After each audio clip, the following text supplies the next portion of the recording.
Oh, hello, it's Mr. Harry here again. I'm on a winter adventure with my family, and we stopped here because of this right here. And I need your help again explaining what's going on.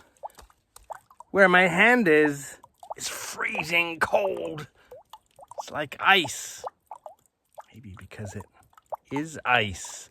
Up above, there are drips of ice coming out from this kind of cave or crevasse. And if I put my fingers in here, there's a little pocket and there's actually water in there.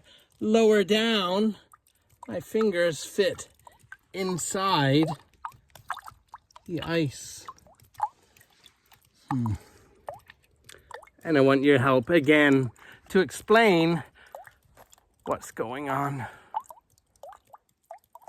So there's water. There's what I think is ice. Where's the water coming from? Does water live inside rocks? I don't know.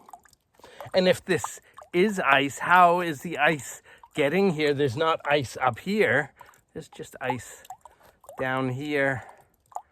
And why is there a humongous icicle hugging the rock? Ask your friends, family, teachers too. See if you can figure out what's going on with the rock and the water and the ice and forming this enormous icicle. See what you can do. That would be lovely. See you soon.